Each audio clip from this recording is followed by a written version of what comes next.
At 2:13 in the morning, I found my wife's anonymous Reddit post. She thought she was talking to strangers, but she mentioned our dog's limp, the street we lived on in Austin, and the fact that my software company was 8 days away from closing a sale that would change our lives forever. So no, it wasn't anonymous, it was her.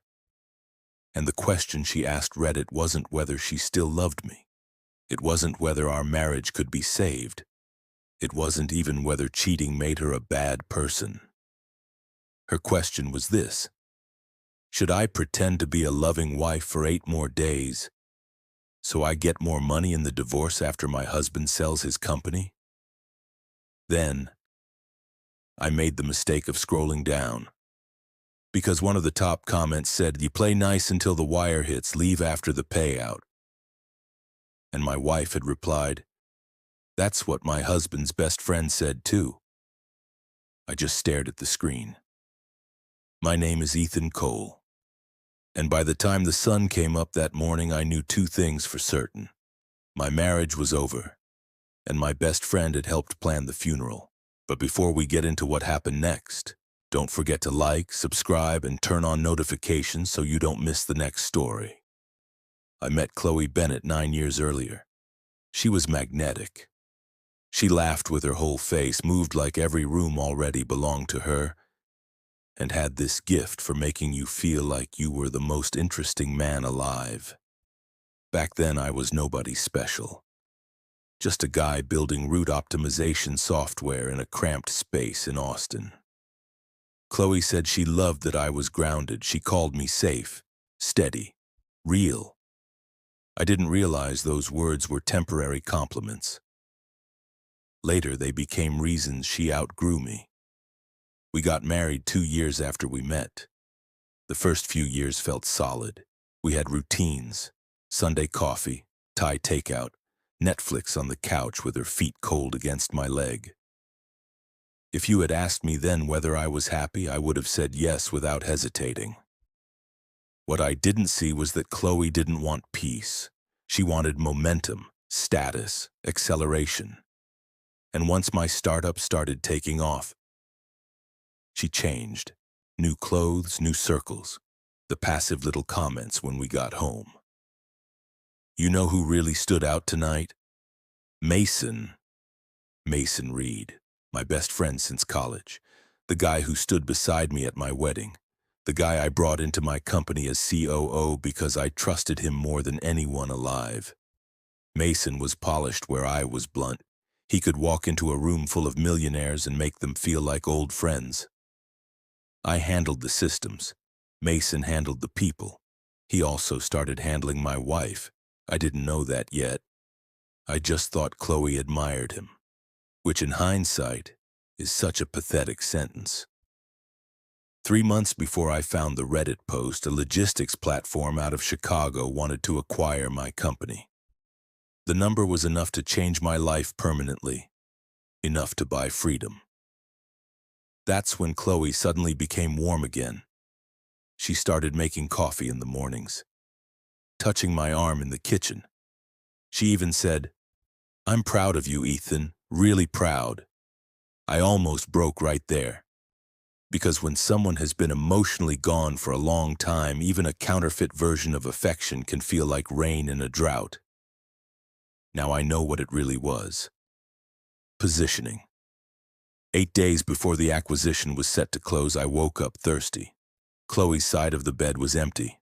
I went downstairs, came back up, and saw the glow from her iPad on the nightstand. Screen unlocked, Reddit open. The title hit me first. Would I be stupid to wait until after my husband's payout to file for divorce? My stomach dropped so fast it felt like missing a stair in the dark. I sat down on the edge of the bed and read every word. She described me as emotionally useful but socially dead. Said the only reason she hadn't left already was because timing matters when there's real money involved. Then came the line that split me open.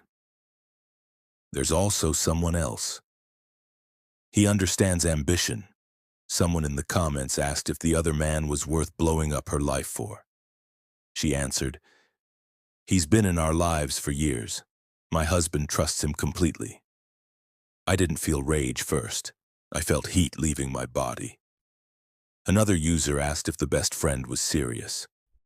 Chloe replied, he says once the deal closes, everything changes. He's waited long enough. I don't remember walking to my office. I just remember locking the door, sitting in the dark, and realizing my entire life had been taking place in a room with a hidden camera. And everyone knew the script except me. At 6:40 that morning, Mason texted me. Big day. Call me before the investor meeting. I stared at the screen and actually laughed.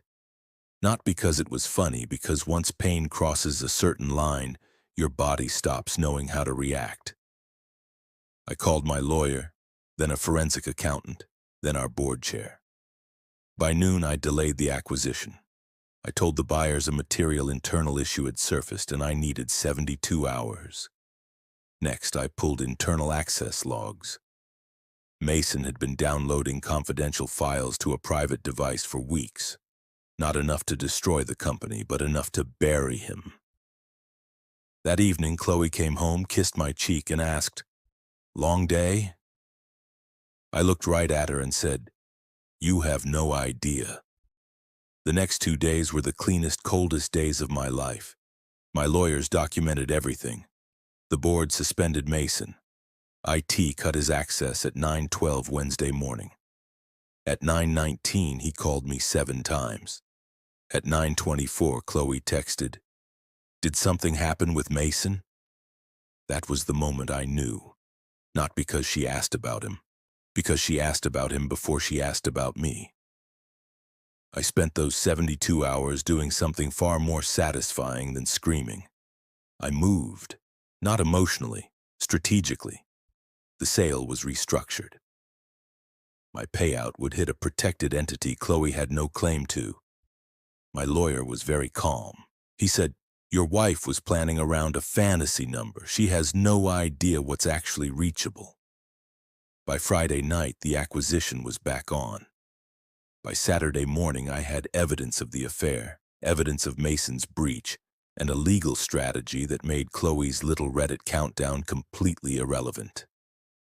Then, something happened I could never have scripted better. One of those TikTok Reddit accounts found her post and read it out loud. The story blew up. Millions of views, people calling her a parasite, calling the best friend a snake. She texted me at 11:08 p.m. "Ethan, please tell me this isn't what I think it is." At 11:16, she knocked on my office door. Her face was pale. She looked hunted. "Someone posted something," she said. "Someone is trying to make it sound like..." "Like what?" I asked. "Like you?" She froze. That silence was the first honest thing she'd given me in months. Then came the tears. Fast, panicked, ugly ones. I held up my phone and read her own words back to her. Emotionally useful, but socially dead. She sat down like her knees failed. I thought I'd feel victorious. I thought there'd be satisfaction. There wasn't. There was just clarity. "Was it Mason?" I asked. She covered her face. That was answer enough. I looked at my wife and said the sentence that ended us. "You weren't waiting for a better life, Chloe. You were waiting for a better exit." She cried harder. I felt nothing. Monday morning, the board removed Mason officially. The acquisition closed Tuesday. Chloe filed for divorce 10 days later, which would have been impressive timing if it weren't so useless by then. 1 year later, I saw Chloe once, at a hotel bar in Dallas. She walked over with that careful smile people wear when they don't know whether they deserve kindness. "Ethan." "Chloe?" She glanced at the woman beside me, then back at me. "Wow," she said quietly. "You look happy." I looked at her for a second, then I said, "I am." Not triumphant, not cruel, just true. She nodded once and walked back to her table. I didn't watch her leave, because the truth is, The most mind-blowing part of all this wasn't that my wife cheated. It wasn't that my best friend helped her. It wasn't even that a Reddit post went viral and detonated both of them at once. It was this. The moment I finally saw them clearly, I stopped needing either of them to regret it. And that was the part neither of them planned for. They thought the payout was the prize. It wasn't. Freedom was.